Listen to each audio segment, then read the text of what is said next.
Hello everyone, good afternoon. My name is Joe and I'm from the Festival of Debate. Now, the Festival of Debate is an annual programme coordinated by the social enterprise Opus Independence, which brings people together to share new ideas that can help shape our understanding of the world. This year's programme is Pay What You Feel to ensure all of our events are free and accessible at the point of access, but we do rely on donations from audience members to help us make it happen. We'll be sharing a PayPal link in the Zoom webinar chat, and if you're watching this on Facebook or on YouTube, there should be a PayPal link in the live stream description, or you can visit www.festivalofdebate.com and click on the donate button, and also see the rest of this year's online Festival of Debate programme. Now, the Festival of Debate team will be monitoring the chat. We'd like to ask all audience members to please be respectful of others, and we'll remove anyone from our events who does not follow our Safer Festival policy, which is available on our website, and we'll also copy and paste that in the chat too. If you'd like to ask any questions tonight, and please do ask questions tonight, please use the Q&A function in the Zoom webinar box, and we'll get to those questions at the end of this afternoon's webinar. And you can tweet us as well at Fest of Debate if you're on Twitter. Now, I'm very pleased to introduce our chair for this afternoon event. Please welcome Craig. Hi everyone, I'm Craig Barnett from ASSIST Sheffield. ASSIST Sheffield is a local charity that supports refused destitute asylum seekers, and we're really excited to be running this event this year on sanctuary in a hostile environment. So we have three speakers for this event. They are Maya Goodfellow, who is a writer and academic at the University of Sheffield and UCL, and she's the author of the recent book Hostile Environment: How Immigrants Became Scapegoats. Our second speaker is Aidan Mosselson, who's a fellow at University of Edinburgh. He's also was recently a volunteer for ASSIST Sheffield, so he knows the work very intimately in Sheffield, and he's done research on the experience of the hostile environment locally. And our third speaker is Victor Mujicachi, who is an active campaigner for refugee rights in Sheffield. He won his own campaign for leave to remain in the UK after 11 years as a refused asylum seeker, and he now is ASSIST's emergency accommodation coordinator. So I'd like to kick us off with inviting Maya to speak to us, and she'll be introducing some of the historical background to the hostile environment. So I'd like to hand over to you, Maya. Hi everyone, and thank you for that introduction, Craig. Thanks for having me here today, and for all the people who are sort of involved behind the scenes of putting on an event like this. It's a real pleasure to be on this really excellent panel as well, and I look forward to the questions from you all later. So I'm going to try and keep this relatively short, but as Craig said, I sort of want to do maybe a bit of scene setting and really think about the UK's history of immigration, the history of what we might call the hostile environment in the broader sense. And part of the reason for doing that is I want to think about that history in order to encourage us to then also think about what we're fighting for. And so I noticed on the on the opening slides for this festival, there's one slide that I think says something like "Another world is possible." And so I want to think about what that means in the context of immigration. And for me, that isn't only about ending the hostile environment in its contemporary form, although that is, part of it, but it's also about an end to bordering. And so I want to think about how we maybe would do that, what the sort of anti-immigration arguments that we need to understand in order to dismantle them and create that other world, instead of sometimes playing into them which is what we see often happens. Because I don't think we should only be in the business of responding to what the government are doing or defending the status quo. I think there's a way to do that actually takes us to that other world and doesn't just keep us where we are or defend some of the rights that there already are. So I'm going to briefly explain why I think understanding this history of the UK's immigration policy matters. And then I'm going to think about the way the debate is framed and some of the problems with this. And so as Craig said, I've written a book which looks at this history in more depth, but I'm just going to give a very brief overview of why I think the history matters and what I mean by that history. And part of the reason for this is I want to go back to thinking about, take you back, unfortunately, to the aftermath of the EU referendum. I know we're all sort of sick of, to some degree, hearing and thinking about Brexit, regardless of what side of that debate you were on. But something interesting happened after the EU referendum, and not specifically the result, but the reaction of certain politicians and certain commentators to the result. And there was this claim that I heard a lot, that this decision to leave the EU was going to turn Britain into a place it had never been before, that is hostile and inward looking. And I thought this was sort of an interesting claim. And while I don't want to ignore the distinct forms of marginalization and dehumanization and racism that have been produced in this time, to say that this was going to turn Britain into a place it had never been before was to ignore decades of racism and decades of anti-immigration politics. And so it encouraged me to look back at that history. And looking back at that history, what you find is a number of different things, but for our purposes, just for this short talk, is three core things. One is that this country's hostile environment didn't begin with Theresa May and the coalition government, and it didn't begin with Brexit. Again, that doesn't mean ignoring the contemporary specificity and damage done by the hostile environment now, which is, the legislation brought in through the 2014 and 2016 Immigration Acts, the policies such as stopping people from accessing basic services like healthcare, housing, and work. And we can maybe talk about the effects of that during the pandemic, because they have been horrendous. But really grappling with the longer history of the hostile environment, I think, means the resistance to the contemporary hostile environment means we really need to go beyond this set of policies. So we need to think about those policies, but also go beyond them. Secondly, what I found is that it was the Conservative and Labour governments have been complicit in reproducing anti-immigration politics and implementing anti-immigration, often incredibly racist policies. So there's actually a sort of consensus in the political establishment when you have people in government. It although it looks different, each party is responsible for introducing some horrendous legislation, and we should be mindful to that in the current moment. And then thirdly, the UK's history of immigration policy is a history of racism. The two are interwoven together, and we must understand that as such, and that should inform our understanding of now. And so, as I said, I want to think about contemporary anti-immigration arguments with this sort of historical backdrop. And we can see them being divided into two overlapping camps. One is the economic arguments, the other is the cultural. And so I'm going to very briefly talk about these two sets of arguments. So taking the first, the economic arguments, they come in different forms, and I'm sure you're all quite familiar with them, but it's this idea that people who are immigrants are at once taking jobs, whilst at the same time is coming to scrounge off the state. So it's people who are here working as doctors and nurses, but also supposedly at the front of the queue for the NHS and putting a strain on public services. And so we know this isn't true. We know that immigration doesn't drive down wages. It isn't a causal factor in low pay. Quite simply, people moving to the UK don't create the conditions where people who are already living here are exploited. But what this line of argument allows politicians to do, particularly politicians who've implemented policies that caused economic degradation, the increase inequality, and the impact the working class in all kinds of negative ways, it allows them to claim they care about people's living standards in Britain, or at least certain groups of people, and direct blame towards people who are migrants in this country. But there's also something else interesting that I found in the research for my book around the economic argument. I interviewed someone called Tatiana Garavito, who's a trained legal advisor and a campaigner who herself came to the UK from Colombia well over a decade ago. And she told me one of the problems when campaigners are confronted with these sort of economic arguments is that in order to try to dispel these myths, people often reach to say, actually, people who are migrants do contribute to the economy. People do contribute economically. And I can understand that on one level, you want to rebut this myth, especially if it's not your experience, you're working 2 or 3 jobs, you know that you're contributing. I can understand the need and the want to say that isn't true.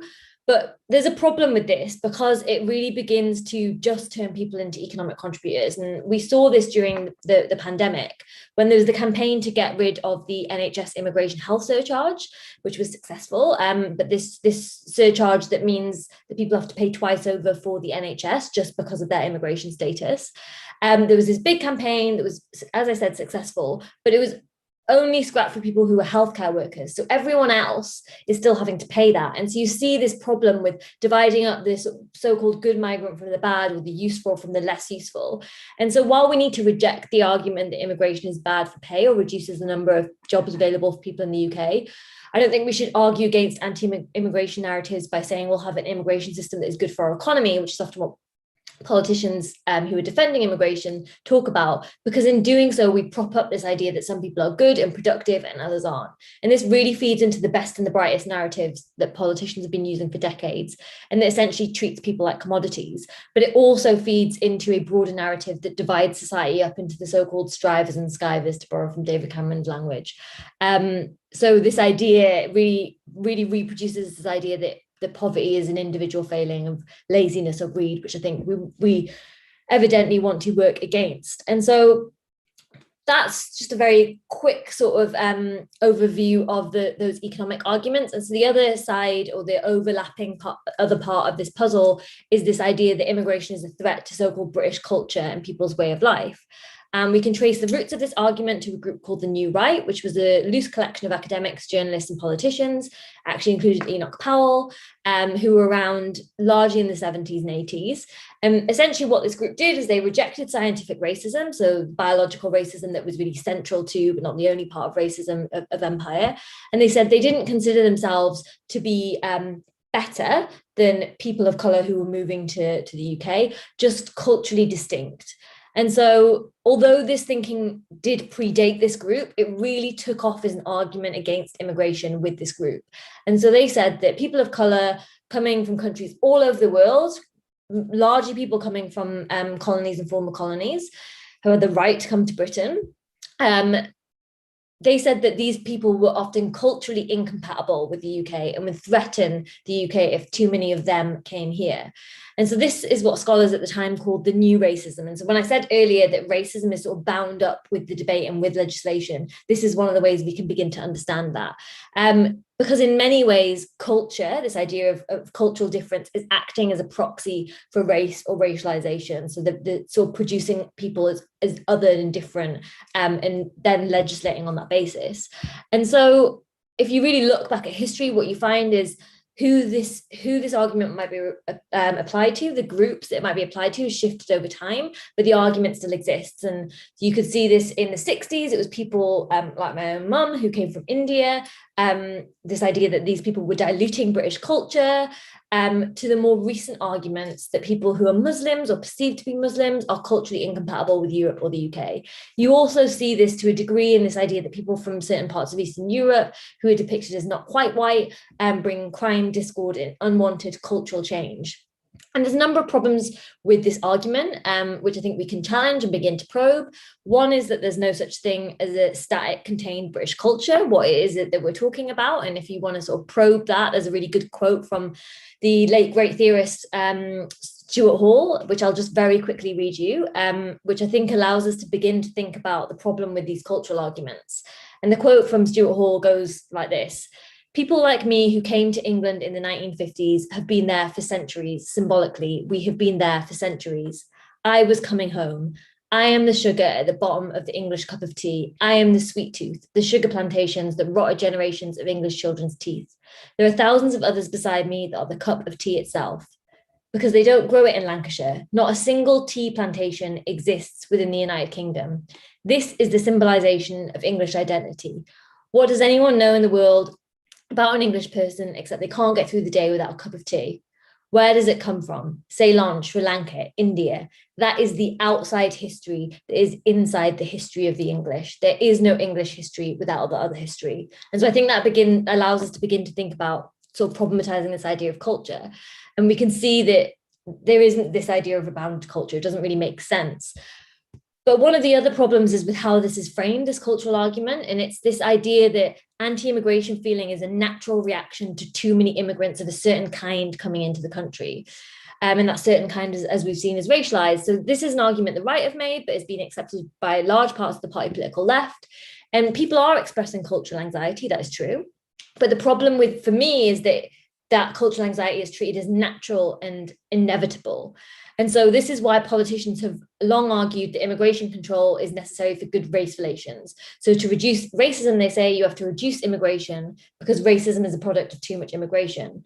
But this ignores that racism and anti-immigration views are produced where immigration has been problematized and certain groups of immigrants demonized, and where race and racial differences have been treated as if they're real, instead of constructed. And so a really good example of this is there's a myth that in the New Labour years, immigration became a problem because the government let too many people in.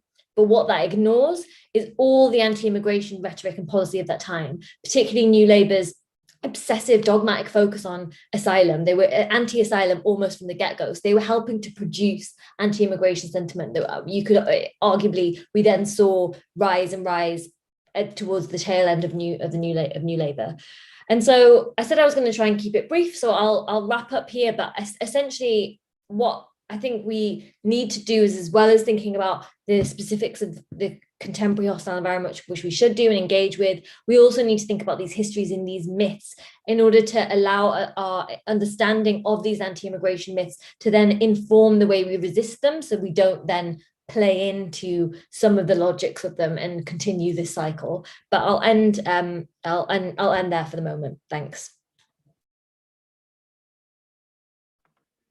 Thank you, Maya, and thank you for that taster of your work. If anybody would like to delve much deeper into that background, I'm guessing that your work, Hostile Environment, would be a good place for them to start. So we're going to take questions at the end of the session. So if you have any questions for Maya, please save those for the Q&A after our other two speakers. I'm going to hand over to Aidan now, who's going to talk to us a bit about the current situation, particularly in Sheffield, and the experience of the hostile environment. Thanks so much, Craig, and thanks again to the organisers for putting this together and giving me an opportunity to share these thoughts and reflections. So I'm just going to start a PowerPoint presentation quickly. Okay, so I hope this is working. And like Craig said, what I want to talk about is the way in which the City of Sanctuary movement, which I'll speak about quickly, in Sheffield exists in the context of a wider environment of hostility. So there's, what I want to point to in this talk is the constant tension between efforts to create a culture of welcome and hospitality that keep on bumping up against and often being subverted and disrupted by this policy and general atmosphere of hostility. So just some quick context. So Sheffield is actually the UK's first city of sanctuary, and the City of Sanctuary movement defines it, or the City of Sanctuary defines itself as a movement that aims to build a culture of hospitality for asylum seekers and refugees. Aidan, just to say your presentation isn't showing, you need to screen share it. Oh, sorry. Go back. All that practice for nothing.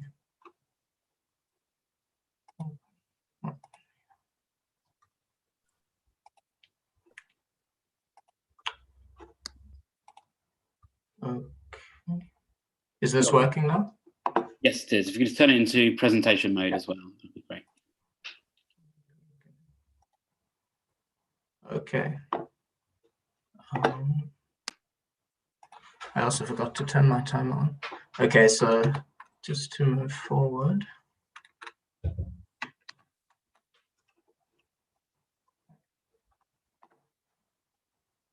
Okay, so is this all working now?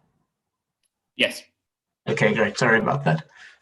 So just to recap quickly, the City of Sanctuary is a movement that aims to build a culture of hospitality for asylum seekers and refugees in Sheffield.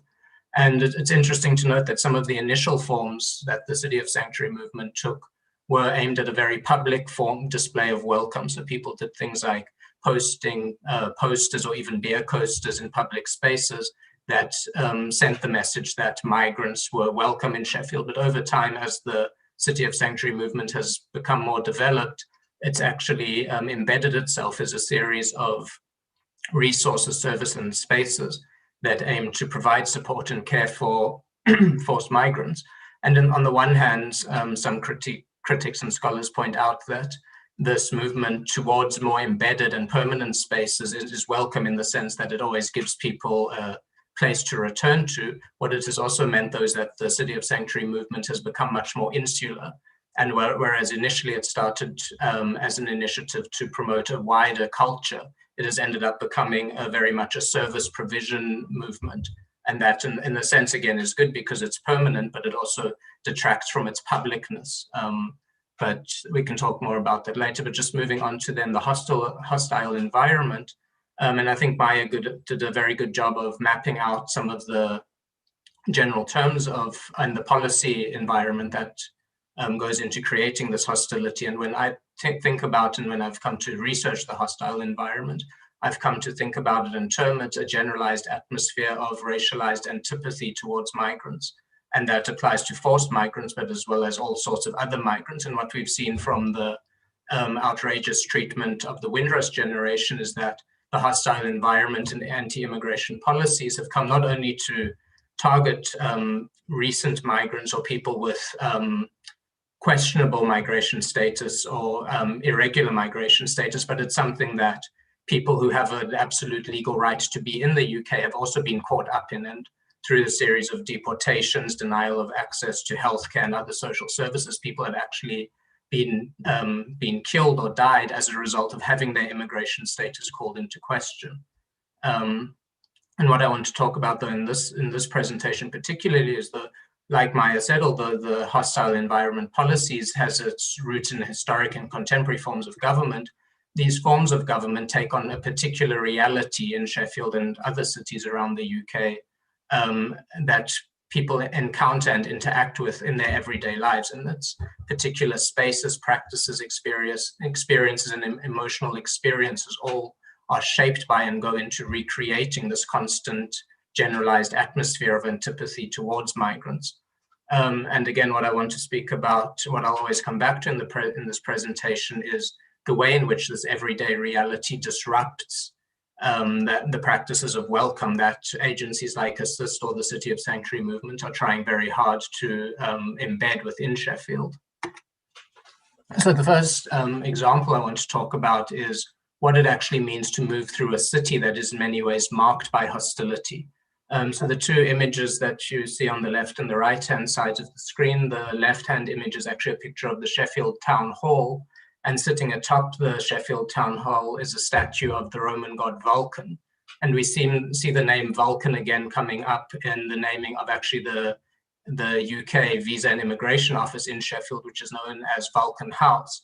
And I point this out not to sort of paint a general picture of a generalized conspiracy, but I think it's very telling that a place of civic pride, or a place that is built to represent civic pride, and a name that is meant to recall Sheffield's history as the Steel City, is also represented in a place that is a site of immense dread and terror for many, many people.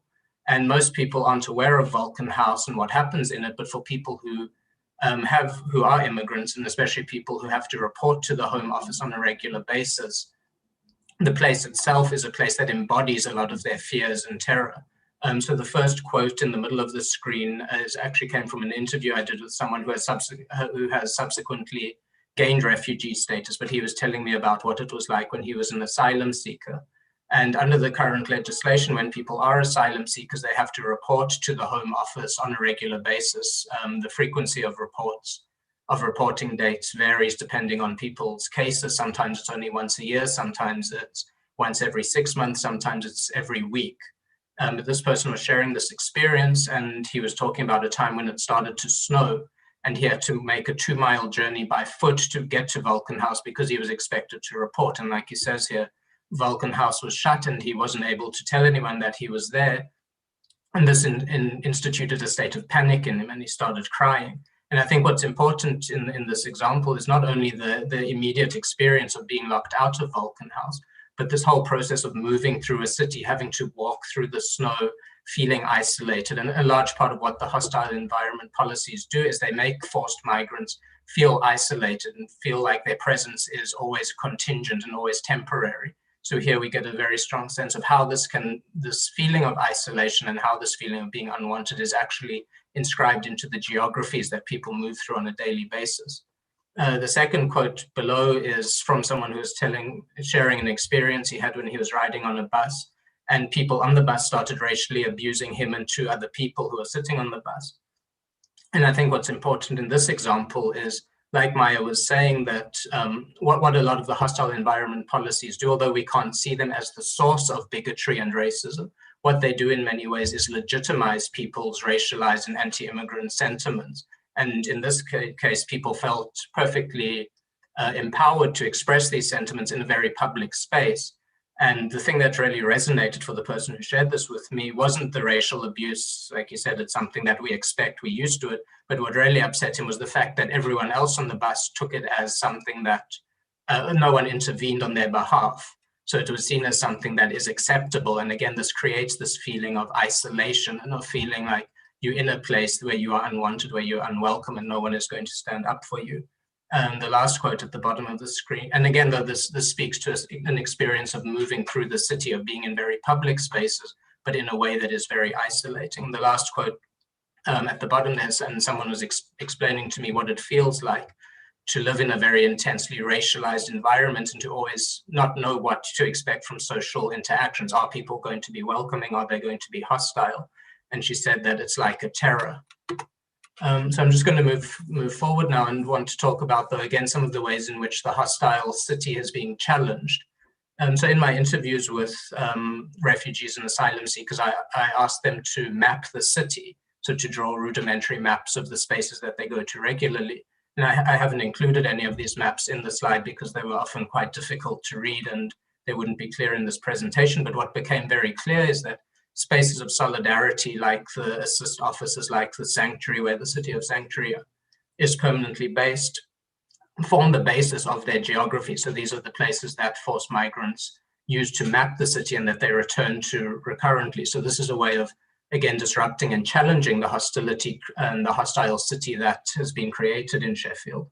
ASSIST also operates a program of accompaniers who go with people to their dates where they have to report to the Home Office. So the previous example I shared shows actually how important having someone to go with you is, because it breaks that isolation and loneliness and vulnerability that people feel.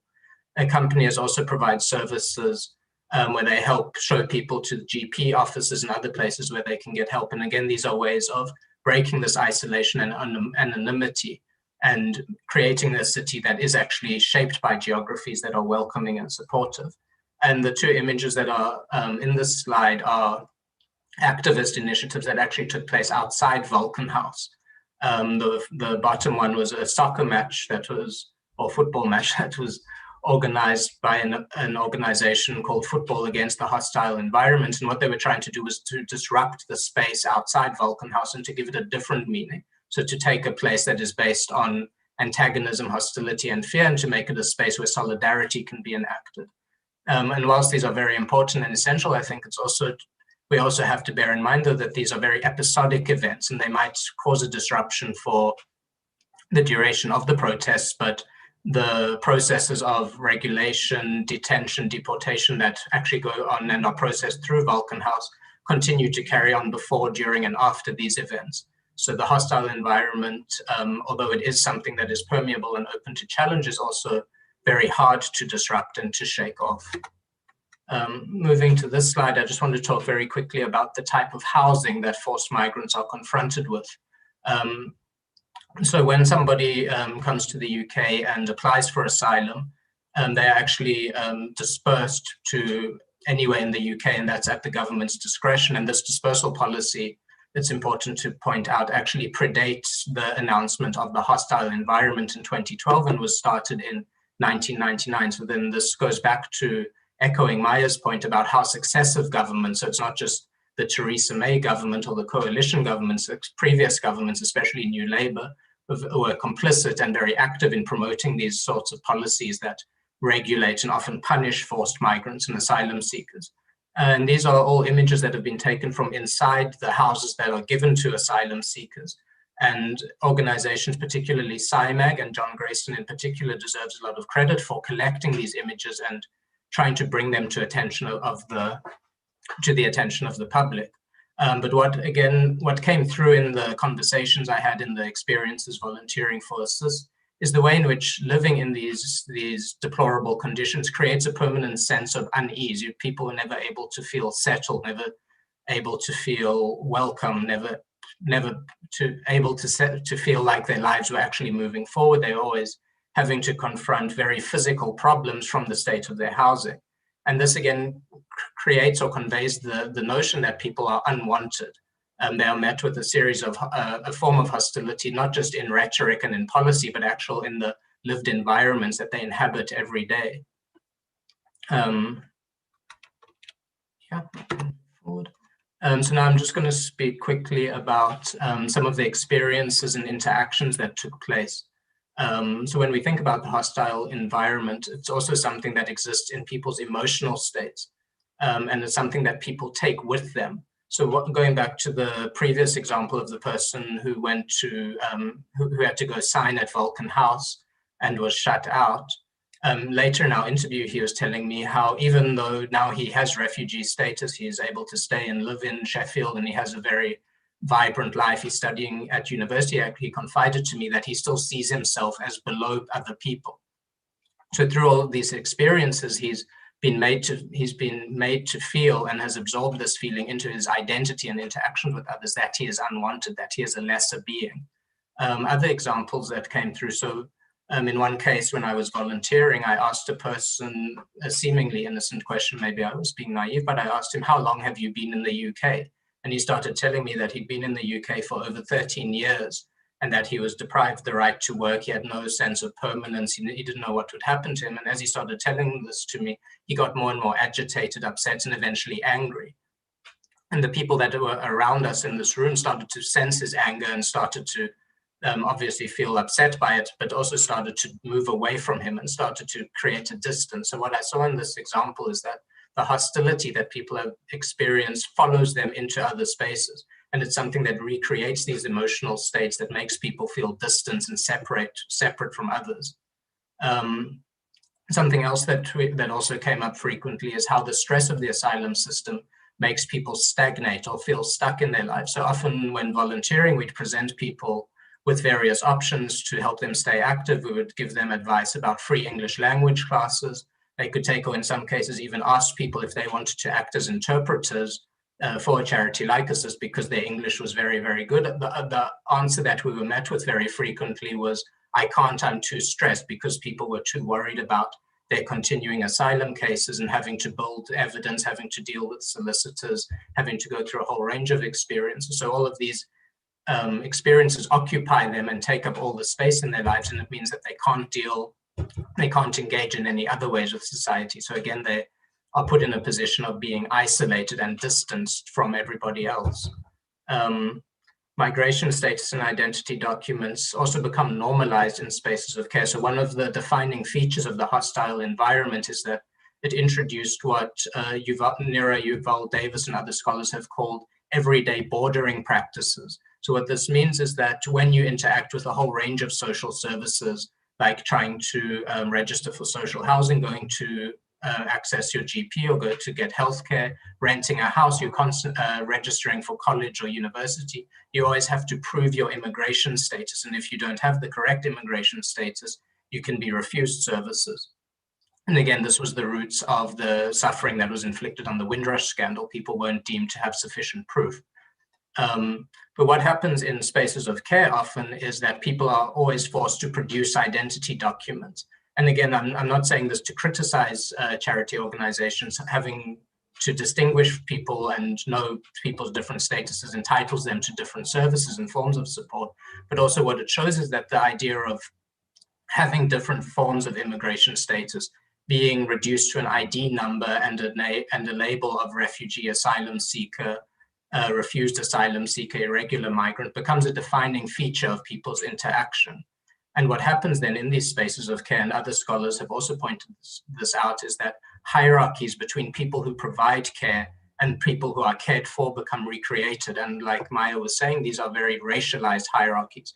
So in most instances, and I was involved in, the people providing care were white British people, and the people being cared for were migrants from generally former colonies or places in the global south. So we have these constant hierarchies of belonging and status being recreated into the spaces of care. So again, we see how the hostile environment and the sorting that takes place is recreated even in unknowing and unthinking ways, but it becomes an important aspect of people's experience of society.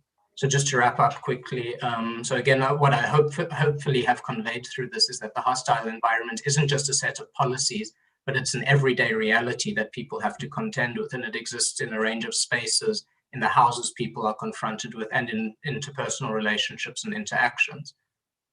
And again, I've tried to bring attention to some of the ways in which people are actively challenging and resisting the forced environment, but it's also important to remember that this hostile environment, because it's so fluid and malleable and takes on so many different forms, can often intrude and interrupt in these spaces, even in ways in which we aren't aware of.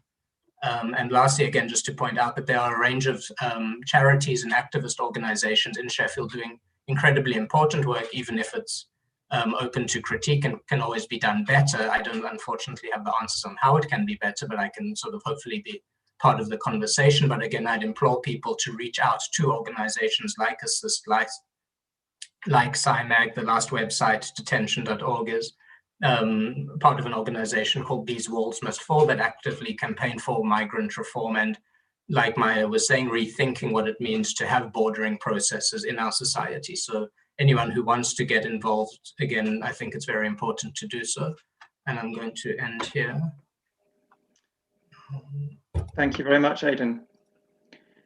And that takes us really smoothly, I think, into the next speaker, Victor, who's going to speak to us about what we can do in order to challenge the hostile environment in Sheffield. So I'm going to hand over to you, Victor. Thank you, Craig. Thank you for having me on this occasion. My name is Victor, and up until the 29th of January this year, I've been a refused asylum seeker, and I've been in that situation for 12 years. And what I'm going to talk today, and I'll try to be as succinct short of time. I'll be talking about what people can do to provide support to migrant organizations and people in asylum situations, experiences that I've personally gone through. I became associated with ASSIST since 2010 for 12 years as an asylum seeker, as a client of ASSIST, a charity which is based in Sheffield. And I am one of those people who's been the beneficiary of the support that people have rendered to ASSIST as an organization. And people can provide a variety of means of support. They can provide practical support in the form of donations, or getting involved in activities which are very, very essential in order to raise awareness of the plight of asylum seekers mainly, and particularly those that are refused because they are in the most desperate of situations, with a lot of uncertainty, a cloud of uncertainty hanging above them. So people can provide the support in the form of donations or getting involved in campaign activities. I'm involved in quite a number of organizations that campaign for the rights and dignity of refused asylum seekers, because the refused asylum seekers have no rights at all. They've got very, very limited rights, and most of their rights are really curtailed. And at the moment, I'm involved with organizations such as These Walls Must Fall, SIMAG, which are Sheffield-based migrants organized, which is based in London. And of course, I'm now employed by ASSIST, a charity that I've been associated with for the past 12 years, both as a client, as a volunteer, and now as an employee, following my attainment of refugee status in this country. So there are quite a number of activities that are taking place locally in Sheffield, where I'm based, and nationally. At the moment, one of the organizations that I'm involved with, These Walls Must Fall, is campaigning and in conjunction with other organizations, the proposed building of an immigration detention center in Sheffield, and I'm sure quite a number of people have heard about it. In the past, the government has indicated that it was going to do away with immigration removal centers, but it looks like these are now creeping back. And the chilling effect of having these immigration removal centers really is that with the new immigration bill, which was read in the Queen's speech yesterday, you'll find that asylum seekers will now be categorized in two different groups. Those are that are illegal, and those that are purportedly illegal. I don't know how that is going to be, how you define an illegal and a legal asylum seeker, because as far as I'm concerned, asylum seeking is never been illegal at all, but this is what the government is trying to do. So those people that will be sent to places like Sheffield will be those that would have been categorized as illegal asylum seekers, simply because of the manner in which they would have ended up on the shores of this country through illegal means. It is something that is very, very worrying, deeply worrying, to hear that people who would have run away from places that they are being persecuted, when they arrive in this country, are then categorized as illegal. Because I've never heard of a situation where a person was running away from their oppressors, repressive regimes, repressive governments, would shout aloud to that government from where they are running to say they are now leaving the country. That would defeat the whole purpose of trying to go away, because they would be, they wouldn't even go anywhere at all. So it's really amazing that the Home Secretary sees it fit that there are channels that asylum seekers should use, which are termed as legal points of entry. That is never going to happen. Alongside that, this is why I would encourage people to get actively involved in opposing this bill, the new immigration bill, because its very nature is very much against the provisions of the 1951 UN Convention, which enshrines the right of everybody who flees from persecution to go and seek for sanctuary in other countries without being judged. And this is exactly what this government is going to do, to judge people in terms of how they would have ended up in this country. And alongside that, if people also could join in opposing the police crime and sentencing and courts bill, because that is also going to have an effect on asylum seekers, particularly when it comes to British nationals who would want to help and protect the rights of refused asylum seekers who themselves may feel exposed and are unable to protect themselves in the face of mistreatment by immigration officials. And this will then, the bill, if it's enacted into law, would jeopardize the chances of those that the people that will be protecting them, in the sense that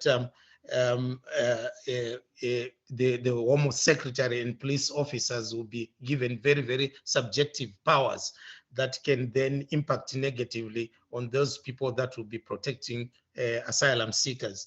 So these are the many things that people can do to help and support asylum seekers. When I joined ASSIST 12 years ago, I was told that the name ASSIST is an acronym for Asylum Seekers Support Initiative, short term. That reflected the feelings of the founder members of the organization, who thought that once the organization was set up, they would make petitions to the government, and then the government will see good sense, and then immigration policies and regulations will be improved for the better. Aidan and Maya talked about this, the hostile environment. And 12 years down the line, we've seen that those that founded ASSIST as an organization were actually engaged in wishful thinking, because the immigration policies, instead of getting better, have actually got worse. And this is what we see, what is reflected in all these proposed bills and what have you, which conditions would actually make the situation for migrants and asylum seekers even worse. There are also organizations like TUI, which is a travel company, which is also now taken part fairly recently in being involved in deportation flights of asylum seekers. And what I also encourage people is if they could make petitions, write letters to their MPs, petition to local authorities, and discourage TUI as a company to continue with deportation of refused asylum seekers.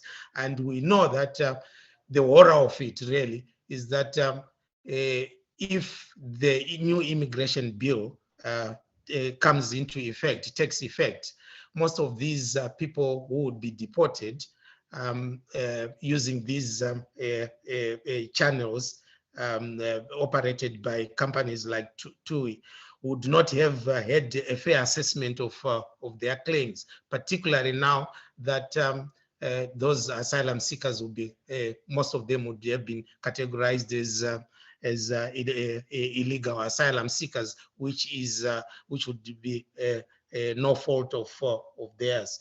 So I don't want to take too much time, but I would like to thank everybody who's attended this event, and to try and encourage them as much as possible to take part in all these activities, because the challenges that we are now facing are even much greater than what we faced 12 12, 15, 20 years ago. The situation is getting worse and worse. Thank you very much. Thank you, Victor. We've just got a few minutes at the end for questions for any of the panelists. If all of the panelists would like to turn your videos on so we can see everyone. So the first question here, could you share thoughts around how the hostile environment disadvantages migrants by no recourse to public funds and campaigning subversive ideas for abolition of NRPF for all migrants? Who would like to take this? Anyone would like to volunteer to respond to this? How we can challenge no recourse to public funds? I mean, I can have a go. I think Victor's also very well placed to speak about this, and I don't have an answer for how we can challenge. And I know that ASSIST, for example, does a lot of work with people who have no recourse for public funds, for example, providing emergency accommodation, emergency cash payments. So these are ways in which we can mitigate rather than ameliorate the suffering that people the suffering that people are subjected to. I guess this always goes back to the usual question of what can be done about this. And given that the current government, like Victor very clearly showed, has an increasingly hostile attitude towards migration and also has a very strong mandate for its hostility, what we can do and how it can be challenged is increasingly, in many ways, despairing.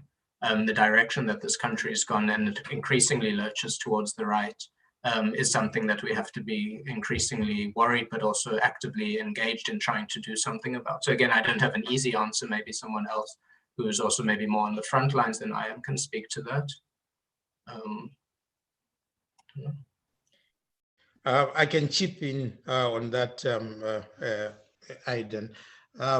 The narrative that we get from the media really is that when asylum seekers come to this country, they come here for the benefits. That is far from the truth. And this is the narrative that has been that is permeated through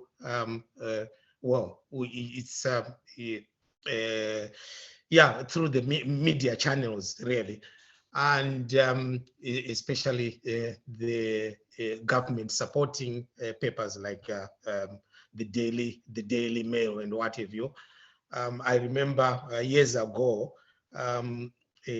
seeing a headline article about a family of refugees who were housed in Mayfair, and it was a family of 12 refugees. They just come from a war-torn country, and the Daily Mail seized on this situation to say these are the people that have come and they are being housed in Mayfair, and at the expense of the native British population who were in housing queues. But what the article failed to educate people was the fact that at that point in time, the local authority that was supposed to house these people were just housing them on a temporary basis, pending transfer to an appropriate property. So you can see the skewed nature in which emotions are whipped up, so that they get the electorate on their side. They didn't tell them the other picture, that it was just a temporary measure. And then the other thing again is you find that there's also this narrative that asylum seekers, as soon as they land on these shores, the government hands them benefits, support, and what have you. That is half the story, or a third of the story. That support that asylum seekers receive is just of a very, very short duration, whilst the asylum claims are being assessed. Once, and the asylum claim process takes a maximum of 6 months through the fast track system. And once they come to the end of that process, that support is withdrawn, and then they become refused asylum seekers. They've got no right to work. They've no right to to accommodation, and all the other things that are associated with benefits. So you find that it's the narrative that is given to the press, that is propounded by the press, which is totally wrong, which gives the impression that these people should get, they are here to get some benefits and what have you, which is really it's very, very limited support. And very often people go into destitution after that. And this is why organizations, charity organizations, step in order to alleviate the situation, the plight of the destitute and homeless asylum seekers. Thank you. Thank you, Victor. I would just add something to that. Sorry, I just think with no recourse to public funds, like the question about how it works with the hostile environment, I think, I mean, it sort of is part of the hostile environment. And I think, unfortunately, a good way to understand that is to look at what's happened during the pandemic. And so I've interviewed a load of people who are scared to go to the hospital, scared to go to their GP, scared to sort of reach out for help because they're worried that their information is going to be shared, that they'll be deported, or it will eventually impact, depending on what their status is, that might impact any kind of future applications. And there's been some examples of people being so scared that even though they've had COVID symptoms, they haven't gone to hospital, and there's been people who have died, who that's happened to. And part of all of that is people who, even if they aren't experiencing COVID symptoms, aren't able to access any kind of financial support because of no recourse to public funds. And so we can really clearly see during the pandemic, and I think using those examples is quite an effective way of making people understand the damages that these policies do. But I would say that part of this, as well as like providing immediate support to people in terms of challenging and overturning a policy like no recourse to public funds. Boris Johnson was questioned about this in front of a select committee hearing and didn't know what it was. And then when it was explained to him what it was, he was shocked and seemed to think it was a really terrible thing that people would be denied access to certain state support because of their immigration status. And so I think that going after that and making a really big fuss and a lot of noise around that and tying it to the pandemic is a way to try to whip up some resistance to it. And there's lots of groups doing that kind of work. And so I think even though the government, yes, has an 8-seat majority, yes, they are like getting worse, there are also these pressure points where they can be forced to change. If we look at free school meals, if we look at the immigration health surcharge, although these are limited wins in lots of ways, I do still think it's worth campaigning around some of these issues as others are doing, and using their own sort of lack of knowledge about their own horrendous policies in order to try and force some kind of change. Thank you, Maya. I think that's probably all we've got time for. There's a really interesting question in the Q&A, which perhaps we haven't got time to answer, but it's an interesting question for us to take with us, which is following on from Aidan's paper about how the hostile environment is carried with people.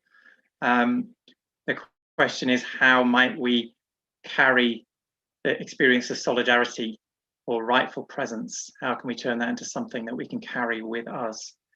I don't think we have time for an answer to that, but I think it's a really good question for us to take with us, because that's a question for all of us. How can we express and carry that practice of solidarity in our daily lives? So I'd like to thank all the panelists. Thank you so much for sharing your time and your experience with us. And thank you to all the participants. It's been really good to share this time with you. And I look forward to speaking to you and seeing you in person, hopefully. Thank you. Thanks, Craig, and thanks for everyone for attending this afternoon's event, and all of our panelists, of course, Victor, Aidan and Maya, and of course, Craig. The festival debate is going to be running until June the 6th, so please do check out the full programme, www.festivalofdebate.com. You can see our full programme there. We've got some great events coming up soon. We've got David Lammy appearing next week doing a talk based on his book Tribes. That's it from us. Hope you all have a lovely evening. Thank you very much for coming. Cheers.